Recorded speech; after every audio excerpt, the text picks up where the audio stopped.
A very great day, students. Today we will start study of the past.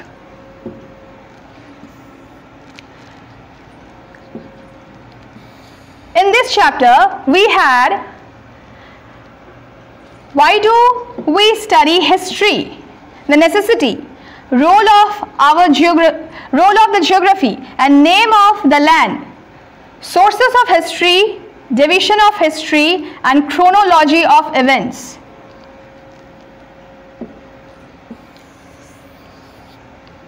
So what basically the study of past represent? There is a lot of curiosity related to the past, where people like to people in like what they wear, what the lifestyle, what is the food, dresses, custom, traditions. This curiosity led us to explore the past by studying it. The study of past is called history. A person who studies and writes about the past called historian. For better understanding, history has been divided into three parts: prehistory, prohistory and history, right? So if we move on to some extra content, then we'll know into this. Who is basically historian and what should we call a historian? Now in the extra content, history comes from a word which means inquiry. Herodotus. He is Herodotus, the Greek historian. Okay? Or if we talk, if we say that he is the father of history. Right? Now, a historian who is well-informed person in history. Clear? Now if we move on to again the text portion, then we will find that history teaches us about lives of men,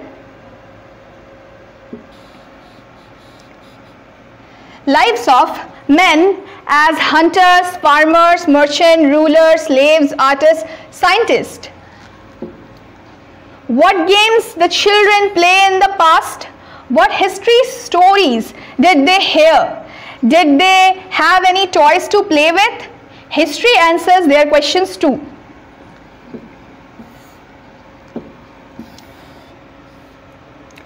So, history answers basically in a short, when we study history, we study the social, political and administrative setup of different times.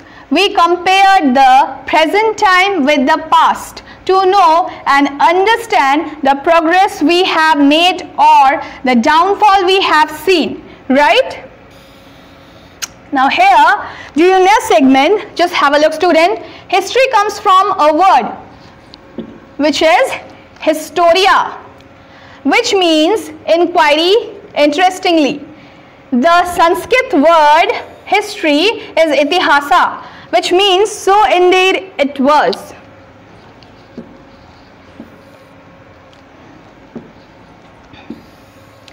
Now if we move on to the next page of the textbook, then we will find that what in the past they help us to gain the knowledge to correct our mistakes and take better decisions. Now in the second part, role of our geography, what it says about our history. India's history is determined by its geographical factor. Yes, it's right, it's determined by the geographical factor.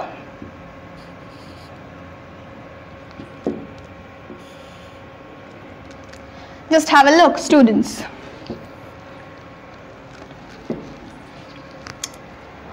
India is a country with the diverse geographical features. We have many physical features, like we have, if we just go through in a map section, then you will find we have the plain areas, we have the coastal areas, we have the desert areas, we have the mountain areas, right? We have the plateau areas as well as. So there is a great diversity right? 1,000 years ago, people started living along the river Narmada, as water was easily available in this region. Basically, students, we heard that many, if in a previous session or if we talk about in the previous era, basically any civilization developed near any river region, right? So, as the water was easily available in this region, they collected roots, fruits, hunted animals as their food, and later they settled along different rivers. So, they can start business, they can start their living lives, and they can start the transportations community, right?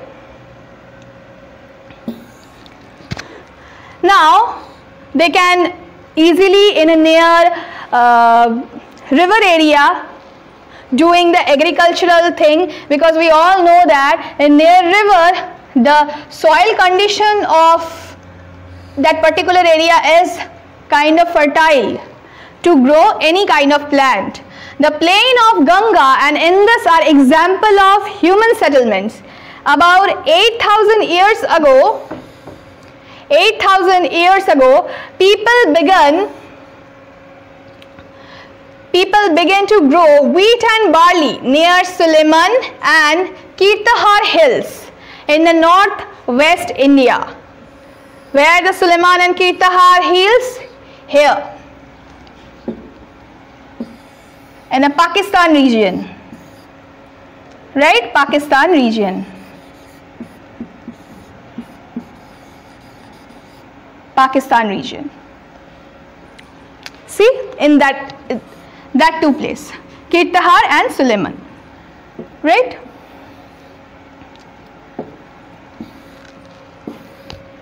So what they grow in that time? In a northwest area, and present day it's in Pakistan. So rice was the first grown in north of Vindhyas. Okay. Geography also determined how the people traveled from one place to another rivers, right? And seas and mountain passes become the common route of people. Many travelers came through the Himalayan passes. Some explored, some to spread religious values, and some sell goods. These movements of people helped in exchange of culture, traditions, and skill and ideas. If we talk about China, like we know that Fa Hien, Yuan Sun,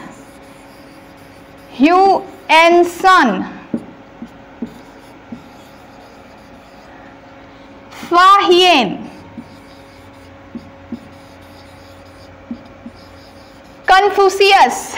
Many Chinese ancestors come and visit India to accept our culture and also to spread their religious, right? Now, here, names of the land. India and Bharat are two words we often associate, right? As we begin, the names of our country, Indus is the word from which the word India originated. Hindus or Indos, Hindus or Indos was the name used to the Iranians and the Greek who came through the northwest about 2,500 years ago. There to the east of the river Indus was called India, a group of people who lived in the northwest. Mentioned in Rig Veda, we all know that there are 4 Vedas. So in name Rig Veda were referred by the name Bharat. From Rig Veda, we call our nation Bharat. Later this name was also used for our country, right? Later this name used for our country. Now basically, what kind of book Rig Veda is? Just have a look. This book, the Rig Veda, book 1. Okay. Now, if we again go through some extra content about Vindhyan range, this area represent this area in the North Vindhyan range grow rice in that time. Grow rice in that time. This area represent Vindhyan range.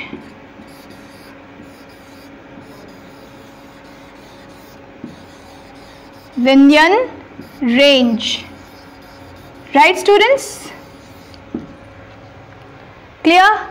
This area represent Vindhyan range and it's grow some rice in near about prehistory era period, right? Now if we move on to the again main content part, then we will find that there is a kind of differentiation between history, pro-history and prehistory. Like, what is basically history? We all know that study of the past is called history. But how we can study if it's not written form? Then it should be in a written form. That's why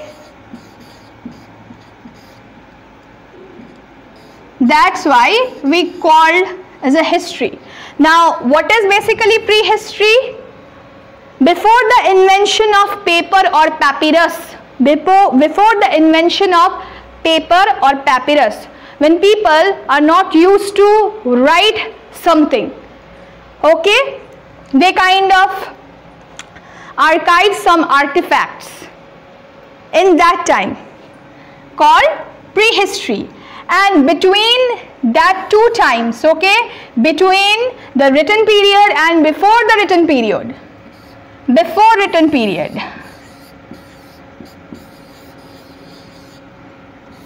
before written period, the between time represent pro-history. Clear, students? So today we covered in this video few things like why do we study history and role of geography and name of the land. Okay, so basically for gaining knowledge and to learn the lifestyle, what our previous culture have, what the previous ancestors do 1000 years ago, what people adapt their culture. For that reason we need history, right, as per the geological factor basis also. So that's all for today, students. Next session we will discuss few things like also name of the land and source of history. Okay, till then, see you soon. Take care of yourself. Thank you.